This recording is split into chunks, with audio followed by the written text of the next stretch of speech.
Railway station पर घड़ी ने रात के 11:30 बजाए थे। प्लेटफॉर्म नंबर 3 पर एक अकेली लड़की बैठी थी, सिर पर घूंघट, हाथों में मेहंदी, लाल चूड़ा और आंखों में नदी सा पानी। उसका नाम परिधि था। आज उसकी शादी थी, लेकिन वो अपने पति के साथ नहीं, बल्कि एक साधारण जनरल बोगी में बैठी थी। उसके पति उसे इस लायक नहीं समझते थे कि वो एसी कोच में सफर करे। उसके ससुराल वालों ने कहा, पहली रात तो बाद में ठीक से मनाएंगे, पहले घर पहुंचो। परिधि ने कुछ नहीं कहा। उसने तय कर लिया था, वो बोलेगी नहीं, लेकिन देखेगी जरूर। परिधि एक छोटे से कस्बे की रहने वाली थी। उसने एमकॉम किया था और कोचिंग पढ़ाने का सपना देखा था। लेकिन परिवार ने कहा, पहले शादी, फिर करियर। रिश्ता आया। अमन, इंजीनियर, सरकारी नौकरी, अपना घर। लड़की देखने आए तो अमन ने सिर्फ एक नजर देखा और कहा, ठीक है। बस, न मुस्कान, न बात, न उत्साह। परिधि को लगा शायद वो शर्मीले हैं। सगाई के बाद फोन पर हुई बातों में अमन ने कभी तुम कैसी हो तक नहीं पूछा। हमेशा उसकी बातें थीं, नौकरी, कार, प्रमोशन। परिधि ने एक बार हिम्मत करके कहा, मुझे नौकरी करनी है। अमन ने जवाब दिया, क्यों, मैं कमाता हूं ना। बात दबकर रह गई। शादी के दिन परिधि ने खुद को संभाला। उसने सोचा, शादी के बाद शायद सब बदल जाए। मां ने उसे विदा करते समय कहा, बेटा, ससुराल में अपनी जगह बनाना, पहले दिन से बहुत कुछ मत कहना। परिधि चुप हो गई। फेरे हुए। अमन ने उसके गले में माला डाली। उसके हाथ कांप रहे थे, लेकिन प्यार से नहीं, घबराहट से। परिधि के पैरों में विदाई के समय आंसू छलके। उसने सोचा, क्या ये रात मेरे जीवन की सबसे अकेली रात होगी। ट्रेन में सफर के बाद वो गांव पहुंचे। अमन का घर पक्का था, लेकिन सूना सूना। सास ने दरवाजे पर आकर कहा, बहू, खाना खाकर सो जाओ, कल सुबह जल्दी उठना है। अमन ने उसके कमरे का दरवाजा खोला। अंदर एक पुरानी चारपाई थी, एक टेबल और दीवार पर कैलेंडर। कोई मोमबत्ती नहीं, कोई गुलाब नहीं। परिधि का दिल बैठ गया। अमन ने कहा, सो जाओ। परिधि चुपचाप बैठी रही। अमन ने अपने कपड़े बदले और लेट गया। लाइट बंद कर दी। अंधेरे में परिधि के आंसू बहने लगे। उसने कहना चाहा, आज हमारी पहली रात है, लेकिन उसके मुंह से आवाज नहीं निकली। उस रात उसने बिस्तर के कोने पर सिमटकर सारी रात जागकर बिताई। अमन कोरा पड़ा रहा। सुबह हुई तो परिधि ने सास के लिए चाय बनाई। सास ने एक बार बहू ठीक है पूछा और काम पर लग गई। अमन ऑफिस चला गया।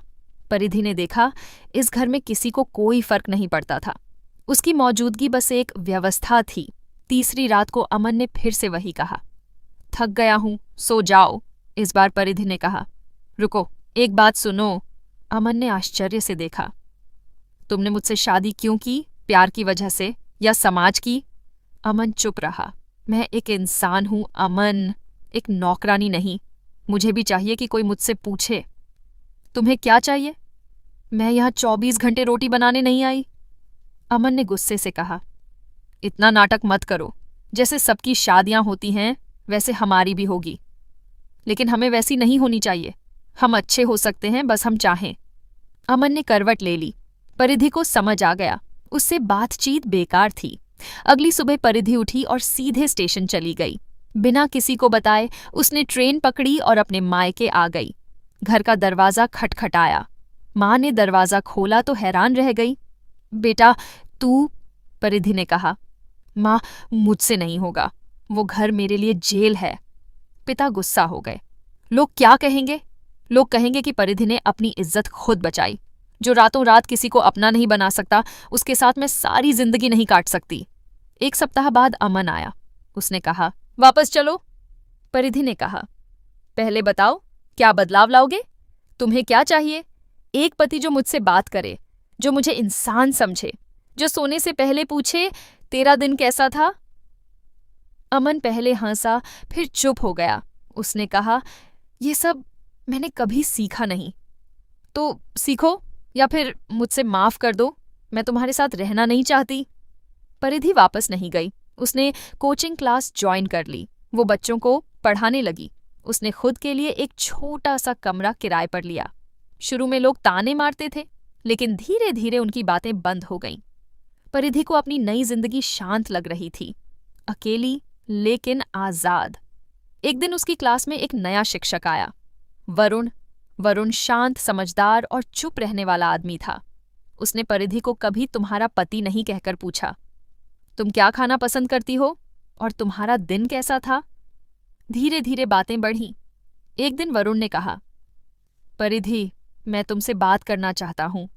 हाँ, मैं तुमसे शादी करना चाहता हूं, बिना किसी जल्दबाजी के, बिना किसी दबाव के। हम पहले दोस्त बनेंगे, फिर साथी। और हाँ, तुम्हारा करियर तुम्हारा है, मैं उसमें कभी रोड़ा नहीं अटकाऊंगा। परिधि की आंखों में आंसू आ गए।